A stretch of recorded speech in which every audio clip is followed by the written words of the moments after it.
Did you know that buying a condo is one of the most lucrative real estate investments you can make in the Dominican Republic? However, success hinges on the ability to navigate the unique challenges and pitfalls often encountered in the local real estate market, especially when purchasing a condo. Hello, and welcome to the All About Condos channel, your go-to source for all things condo related, brought to you by IKBEN'S International Realty. My name is Octavio Rueda, your host and condo consultant, here to guide you effortlessly through the challenges of buying and owning a condo. In this video, we'll explore the 3 biggest challenges of buying a condo in the Dominican Republic and uncover the expert insights on how to successfully navigate them. Note that although the focus is on condos, these insights are applicable to making any real estate investment in the Dominican Republic. Therefore, whether you're considering your first investment in this market or you're a seasoned investor in the US but new to this market, understanding these challenges and the solutions on how to overcome them is essential. I would like to point out that I've created this video with the expatriates and Dominicans in mind who, like me, are trusting individuals aspiring to own a condo or invest in real estate but may not be familiar with the process in the Dominican Republic. As a Florida licensed real estate broker and condo association manager, the information I'll share is grounded in both professional expertise and personal experiences, accumulated from years of investing and conducting real estate transactions in the DR. Quick note, I present these challenges in a countdown format, starting with what I find least challenging and moving to the most. Keep in mind that your experience may differ. This ranking is based on my personal experience.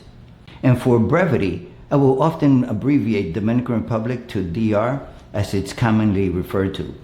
Now, let's dive into this third most challenging aspect of buying a condo in the DR. If you're considering buying either a pre-construction or a new condo, be prepared for the challenge of interacting with developers. There are several important nuances and factors to consider when comparing the purchase of a pre-construction condo to a new condo. I'll highlight a few key differences for you. Let's begin with the pre-construction condos, as their buying process is a bit more complex than for newly built condos. So when considering pre-construction condos, it's crucial to weigh various factors such as the developer's size, their reputation, any guarantees they offer, and their eventual control of the association. Allow me to provide a brief overview of how each of these factors impacts the buying process. Historically, in the Dominican Republic, the majority of condominiums have been built by small developers, commonly referred to by their professional designation as ingenieros or engineers. These developers often operate on a shoestring budget, using purchase deposits from prospective buyers to fund material costs and borrowing from one source to pay another. In recent times, however, numerous large developers and development firms have entered the market and are building condos throughout the country. Condo developers specialize in different price points, ranging from luxury high-rise units to moderate or low-income options. Typically, the type of condo a developer focuses on building correlates with their financial strength. For instance, large, financially robust developers often concentrate on luxury high-rise condos, while those with moderate financial strength focus on mid or high-income residential projects, and so on. However, due to the huge demand for housing and recent government tax incentives, some of the biggest developers are building huge developments of low and moderate income housing. So if there's one crucial point to remember when shopping for a pre-construction condo, it's the importance of the developer's size. What I mean is that the quality of the project and the likelihood of the successful completion hinge on the developer. The bigger the developer, the higher the quality of the product, and the lower the risk of the project stalling or failing. However, it's important to note that low risk doesn't mean no risk, as all development projects inherently run the risk of non-completion. To help reduce this risk, there are instruments known as Fideicomisos in the Dominican Republic that offer a layer of protection. These Fideicomisos which translate to trust, are formerly known as Fideicomiso de Inversiones Inmobiliarias y de Desarrollo Inmobiliario, which is real estate investments and real estate development trusts. These fideicomisos were established in 2011 when Dominican legislators enacted the law 18911.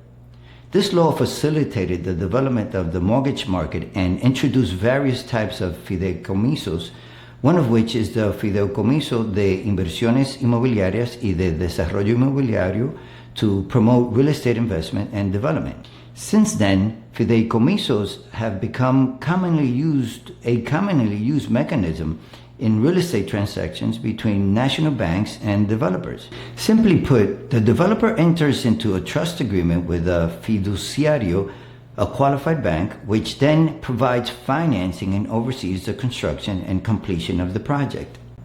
While we don't have the time to delve into the details here, fideicomisos are a valuable mechanism worth considering when making a pre-construction purchase. I strongly recommend familiarizing yourself with how they work, and once you do, I believe you will agree that it's wise to look for condo projects under such arrangements, as it's one of the safest purchasing methods in DR, in my opinion. By the way, I plan to produce a video dedicated to this topic, but since these instruments are beyond my expertise, I'll invite an attorney well-versed in fideicomisos to join us in one of our upcoming videos. Subscribe now to be the first to get notified when it's ready. In the meantime, I will include a link below for more information on these instruments. So back to developers. If you're looking to purchase a condo from a developer, once you know the developer's name, I suggest checking if the developer is a member in good standing with the Asociación Dominicana de Constructores y Promotores de Vivienda, ACOPROVI, and or the Colegio Dominicano de Ingenieros, Arquitectos y Agrimensores, CODIA. These renowned professional organizations uphold specific requirements and professional standards indicating the developer's credibility and industry experience. It's worth noting that membership in an industry organization may not guarantee a successful transaction with a developer, but it does offer important insights into their credibility and business ethics, key factors to consider when making a substantial investment. Before we move on to the next topic, allow me to share a cautionary tale. A friend of mine by the name of Carlos found himself in a tough situation several years ago after purchasing a pre-construction condo in Los Cacicazgos, one of the more upscale sectors in Santo Domingo. Roughly about 2 years after buying the condo and after the building had already been constructed, the property was foreclosed on. This was due to a judgment against both the Condominium Association and the developers, which arose from the developer's failure to settle on an outstanding lien filed by a vendor for construction materials. Unfortunately, Carlos lost everything due to poor financial management by the developer. He not only lost his home, into which he had invested most of his 401k retirement savings, but he lost his dream to retire in the Dominican Republic and incurred legal expenses in a futile attempt to save his property. Carlos confided in me that one of the things that troubled him the most was that he had made the purchase based on a recommendation from a real estate agent, a friend of his mother who had also vouched for the developer's integrity. This betrayal of trust only added emotional pain to his significant financial losses. Buying a newly built condo from a developer is generally less challenging than purchasing a pre-construction condo for one obvious reason. You can see exactly what it is you're getting. This differs from a pre-construction project where what you see is often just a picture or a rendering of what the developer promises to deliver. However, there is one critical challenge you may encounter: obtaining a copy of the condo's official governing documents, commonly known as the Regimen de Condominio in Spanish. Securing a copy of the Regimen de Condominio before finalizing your purchase is crucial, whether the condo is still under construction or already been completed. At this juncture, I would be worried of a developer who has not yet completed and duly recorded the Regimen de Condominio. Let me explain why. It goes without saying that condo laws in the Dominican Republic differ significantly from those in the United States. In the U.S., developers are legally required to provide a prospectus that discloses full details about the condominium unit for sale, as well as a copy of all the official governing documents of the condo association, commonly referred to as condominium documents. These documents must be provided to prospective buyers prior to the sale of the unit because they are critical to ownership, second only to the deed of the unit. In contrast, Dominican law and real estate laws don't emphasize the significance of the Regimen de Condominio or the Condo Governing Documents. They merely mandate that developers prove ownership, verify absence of liens, and confirm that there are no outstanding taxes or that exist on the property before completing the sale of the unit.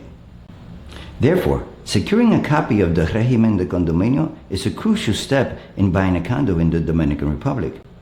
However, this can be a challenging task because, as I previously mentioned, developers aren't legally obligated to provide these documents before the sale contract is executed. This makes it even more important for buyers in DR to exercise caution when buying a condo. In fact, if you're buying a condo in DR, I strongly recommend you insist on getting a copy of the Regimen de Condominio before you sign a purchase contract. In essence, you don't know what you're actually buying unless you have the opportunity to rigorously review the Regimen de Condominio. And once you do get a copy of the documents, for a complete understanding, it's highly recommended you consult a real estate attorney to review those documents for you. Here's why. In 2017, two prominent real estate attorneys from the law firm of Guzman Ariz wrote a judicial gazette evaluating critical aspects and potential abuses related to condominium laws and regulations according to Article 21 of the Law 5038 in the Dominican Republic. Part of their text emphasizes that current law don't prevent certain developers' abuses or provide mechanisms for initial buyers to participate and verify the creation of the condominium bylaws or rules. The attorneys identified numerous common abuses in the development of the Regimen de Condominio, specifically highlighting the following 7. Perpetual designation of the developer as the condo association manager or president or secretary of the condo association meeting. Restrictions or explicit prohibitions preventing the condo association from appointing their own association manager or the president or the secretary of the association meetings. In some instances, the bylaws specify that changing the manager requires a modification of the bylaws. Prohibition against amending the bylaws without the prior explicit approval from the developer. Exemption from condo association dues for units owned by the developer or their associates. Special rights granted to the developer or their associates concerning the use of common areas. Illegal restrictions on the powers of representation that can be granted by owners for representation at a condo association meeting. Creation of multiple administrative and supervisory bodies as well as other structures not provided by law which are in conflict with the role of the association manager, the only entity authorized by law to administer and implement initiatives approved by the condo owners in an association meeting. The attorneys conclude that implementing regulatory safeguards within the condo legislation is necessary to ensure equal rights among co-owners and mitigating such abuses by developers. By the way, it's also not uncommon to find a condo association whose board of directors include the former landowner. Often, landowners enter into exchange or barter agreements with developers where they receive one or more units in the building as compensation for the value of the land. As a result, they may also assume control of the association after all the units have been sold. So in summary, it's crucial to do your due diligence when buying from a developer. Key points to investigate include the developer's financial standing and reputation, the legal status of the condo in terms of ownership, liens, and permitting, as well as the availability of the Regimen de Condominio. Note that these are just a few factors that you should clarify with a developer when considering pre-construction, or new condos. In the near future, I plan to produce a video where I delve deeper into the intricacies of buying a condo in DR. That said, if you're contemplating the purchase of a condo in DR, regardless of the construction stage, I highly recommend seeking the guidance and assistance of a professional real estate agent and attorney. So next, let's discuss the challenges you might face when working with these two types of real estate professionals. But before we delve into that, allow me to share one more final piece of information that may be of use when you're doing your due diligence in DR. With the modernization of the country's government institutions and the implementation of the Freedom of Information Act, much of the public real estate information can be found by searching the websites of the corresponding government institutions, such as the Registro Inmobiliario, Dirección General de Impuestos Internos, and the Dirección General de Catastro. In the description section below, you'll find a link to their websites. One of the first steps in buying a condo in DR is to naturally search online. You browse through various Dominican Republic condo listings to find options in your preferred area and price range. There are numerous real estate broker sites and websites advertising these listings, including major U.S. franchises like RE/MAX, eXp Realty, Keller Williams, Coldwell Banker, and several other familiar brands. But it's important to be aware that familiarity with these major brands can sometimes lead prospective buyers into a false sense of security when dealing with real estate agents in the DR. Many people assume that a real estate franchise in the DR operates the same as one in the US, but it's far from the truth. When working with a real estate agent from one of these major real estate franchises or any other, there are two critical issues that, in my opinion, make working with real estate agents in the DR the second most challenging aspect of buying a condo there. The first issue is the use of the term agent, and the second is the state of the licensing laws and regulations. We will explore these two critical issues in this section. Let's start with the term agent. In DR, the term agent, or agente in Spanish, is synonymous with representative and salesperson. Therefore, those involved in buying and selling real estate are commonly referred to as agente inmobiliario. However, it's essential to realize that the term agent carries a stronger legal implication in the US than in DR. Here in the US, a real estate agent isn't just a title.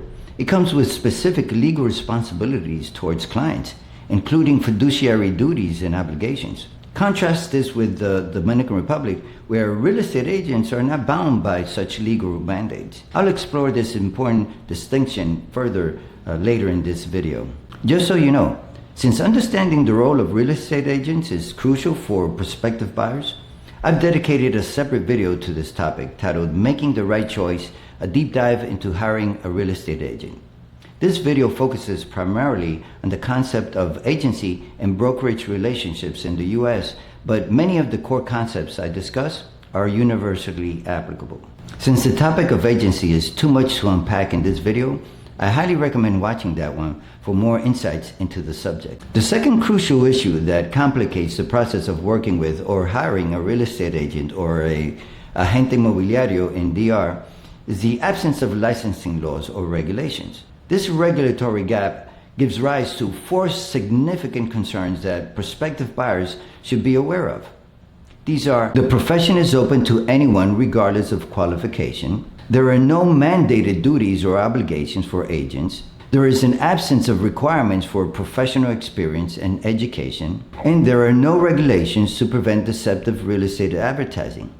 It's a lot to unpack, but this information is essential, so I'll do my best to keep it brief. Let's first consider the fact anyone can become a real estate agent whenever they want or find it convenient. This might sound like an exaggeration, but it's the truth.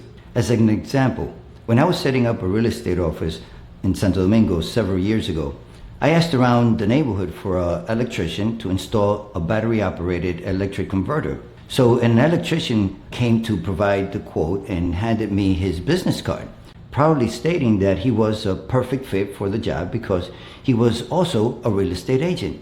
I took a look at the card and thought, wow, It was an effective use of the other side of the business card, to say the least. Now, don't get me wrong. I'm not saying that real estate agents can't have another profession, or vice versa. Far from it. I currently have dual professions myself. I'm a licensed real estate broker and a condo association manager. I'm using this anecdote to illustrate how easy it is to find a real estate agent in DR. Let's now discuss the ramifications of the absence of mandated duties and obligations for real estate agents and how it can affect you as a prospective client. This subject is a natural extension of the agency topic I touched on earlier. In the U.S., the duties and obligations of a real estate agent are legally established and governed by brokerage relationship laws under the broader law of agency. Although I won't go into great detail on this subject here, it's important to note that in states like Florida, and indeed across many other states, licensed real estate agents are bound by law to perform specific duties for their clients. They're also required to disclose any potential conflicts in interest that could compromise their fiduciary responsibilities to their client. For example, real estate agents have a legal obligation to disclose if they're in a dual agency situation, meaning that they're representing both the buyer and the seller in the same transaction. This disclosure is particularly vital if it hasn't already been made clear to both parties. From my standpoint, if I'm a buyer working with a real estate agent, I absolutely need to know who the agent is truly representing. For me, exclusive representation of my interests is non-negotiable. To illustrate, let's say you're being sued by someone. Would you hire the opposing attorney to defend you? Of course not. And in real estate, the buyer and seller have inherently opposing interests. You as the buyer want the lowest price, while the seller aims for the highest price. You want everything in perfect condition, whereas the seller might want to sell it as is. Therefore, it makes little sense for the same agent to represent both parties. Yet, this occurs routinely in the Dominican Republic. A case in point is what happened to my friend Carlos.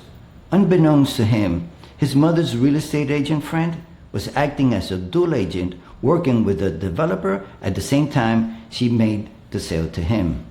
The point is that in DR, where there are no licensing requirements for real estate agents, dual agency is not illegal. Agents are not required to disclose conflicts of interest, such as representing both the buyer and the seller in the same transaction. So in absence of governmental oversight and regulation, it falls upon the individual agent to uphold the moral and ethical standards of the profession. Though frankly, it's easier said than done. Therefore, when hiring a real estate agent to work with you in the process of buying a condo, you have to know and feel confident that that person you're hiring will represent your best interest. By the way, I'm not saying that this issue is unique to the Dominican Republic. Problems with unregulated or unlicensed real estate agents occur in many other countries around the world. The National Association of Realtors, the NAR, one of the largest professional trade associations based in the US, conducted a global survey to inquire whether real estate practitioners in various other countries operated under licensing laws or government regulations.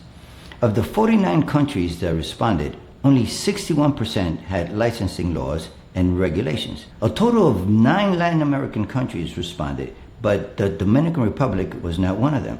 The breakdown is as follows. Latin American countries with licensing laws: Argentina, Brazil, Mexico, and Panama. Latin American countries without licensing laws: Belize, Colombia, Costa Rica, Nicaragua, and Paraguay. Although many other Latin American countries did not respond to the survey, I often wonder why DR did not respond, given that one of the major associations of real estate agents in DR is affiliated with the NAR. I will inquire about that one of these days. The third drawback stemming from the absence of licensing requirements for real estate agents in DR is the lack of formal real estate training and education, as well as the inability to verify such qualifications. Here in the US, education is a crucial component for real estate agents. Each state has its own requirements. For instance, in Florida, aspiring real estate agents must complete a 63-hour course and pass a state-administered exam. Furthermore, agents are required to take continuing education courses every 2 years to maintain an active license. I believe these educational requirements are essential and beneficial, and something similar can be and should be implemented in the DR as well. Now, I can imagine what some of you are thinking. Maybe I'm being too demanding. Maybe I'm expecting too much from my colleagues in DR. Maybe I shouldn't expect a developing island nation in its initial stages of economic growth to adopt the same ethical and professional standards for real estate agents as are done in the most developed countries in the world. I've considered these three maybes, and speaking as a native Dominican, I don't believe it's too much to ask. Calling for the Dominican government to implement real estate licensing laws and regulations isn't an unreasonable or financially burdensome request. Ethical and professional standards should hold true globally. Moreover, if purchasing a home or investing in real estate is one of the most significant financial decisions people make in the United States, why should it be any less vital in the Dominican Republic? Actually, one could argue that such an investment is even more crucial there. On a brighter note, some controls are already in place. Now, despite the challenges I've outlined, you can take steps to mitigate these issues and enhance your buying experience by hiring a professional real estate agent. Let's explore two of those options next. There's an association of real estate companies in the Dominican Republic called the Asociación de Empresas Inmobiliarias, AEI. Its members include both real estate companies and independent real estate agents. One positive aspect of this association is that it sets basic requirements for membership, such as adherence to codes of ethics defined by international organizations like the National Association of Realtors. Therefore, if I had to work with a non-licensed real estate agent in the DR, I prefer one that is a member of that association. Despite the absence of licensing requirements for agents or real estate firms, the U.S. franchisees have a competitive edge through access to advanced training and educational resources from their franchisors. These often include specialized training for new agents, setting them apart from the 99% of the market composed of small independent firms. While I don't know the specifics of the operations of U.S. real estate franchises in DR, it stands to reason that agents affiliated with these franchises are likely to be better trained compared to those working with independent firms. Therefore, if all other factors are equal and I'm unfamiliar with the agent, I'm more inclined to work with an agent affiliated with a franchise. Now, I don't mean to disparage my Dominican colleagues who are independent agents running independent firms or those who are not part of professional trade associations. However, I'm speaking strictly from a buyer's point of view.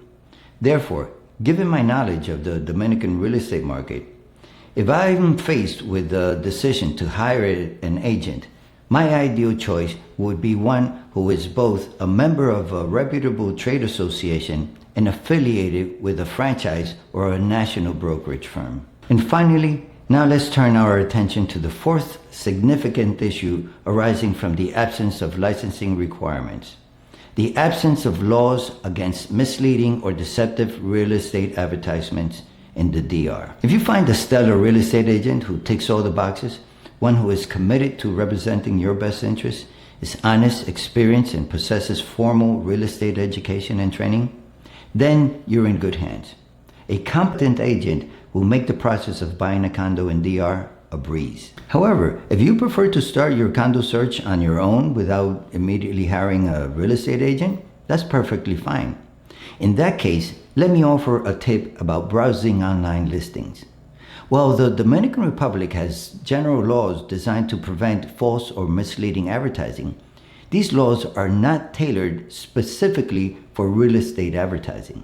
So as you sift through real estate ads in magazines or online platforms for condos or any other type of property, bear in mind that some advertising practices by real estate agents in DR would not be permissible in the US. For example, an advertisement may not disclose who published it. Therefore, unless the advertiser explicitly states their role, it can be difficult to determine who's behind the ad or the listing. For example, I once inquired about a listing on a popular Dominican online real estate portal, thinking it was a for sale by owner property selling at a very attractive price. When I called, the person at the other end informed me that the property was no longer available. However, he then asked me what specifically I was looking for, as he had other similar properties for sale. That question raised a red flag for me. It sounded exactly like what a real estate agent would ask.